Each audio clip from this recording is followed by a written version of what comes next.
Hey everybody, this is my 20-gallon Angelfish tank, and not too long ago, a few days ago, I removed a huge floating patch of Water Sprite that was in there, and it was really taking up a huge chunk of the tank. I liked the way it looked. It was all growing out of the top and hanging over the sides and everything, but at the same time it was so overgrown that the root system alone was preventing the fish from swimming around the tank for the most part. The angelfish, which you can see there off to the left, basically stayed off to the right and hid kind of behind the roots, while all of the schooling fish, the bloodfin tetras and the diamond tetras you see in there, stayed mostly off to the left side of the tank for some reason and just kind of huddled in a cluster, and they didn't really move around. So now that the Water Sprite is out of there, it's much more open. The tank looks a lot more simplistic, which I enjoy. And I can actually look down into the tank now, whereas I never could before.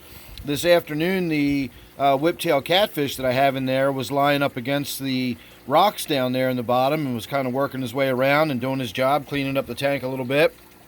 Now you can see I do still have some floating Water Sprite in there, but I think what I'm going to do is keep it small as it starts to reproduce and grow and fill in the tank, rather than let it grow into a huge mass that was growing up and out of the tank. I'll keep it to just a few pieces for a little bit of accent there on the surface, and it creates a little bit of shade. If the fish are up near the surface, they do have some little sense of cover with having something floating on the surface. I am going to let it get a little more significant than that, but I am really enjoying it with the sort of reduced amount of vegetation in the tank and that much more sort of simplistic look. Looks a lot cleaner to me. Clean in the sense of the lines rather than clean in the sense of needing to gravel vac the bottom. I certainly need to gravel vac the bottom. I picked up a lot of mulm and just general detritus and stuff when I moved that huge root mass out of there. It really swirled the tank up. So I do need to do another water change on it. You can see how low the water level is already. So this is another tank that tends to lose water pretty quickly, being open topped.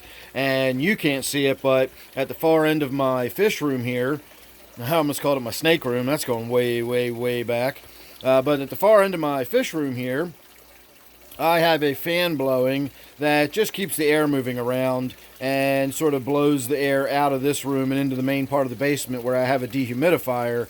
And as such, again, you can't tell, but there's a steady, gentle breeze blowing right across the surface of this fish tank, and that helps greatly in, evaporation, and that's why this tank runs so low on water so quickly. So there you go. That was just a little quick look on a Saturday night. I'm really enjoying the way this tank looks now that I got that big patch of Water Sprite out of there. And don't forget, that big patch of Water Sprite is for sale. I did keep it intact. It is in one gigantic piece right there, so if you are interested, it does look like it's starting to get a little bit shrivelly here and there, but that is one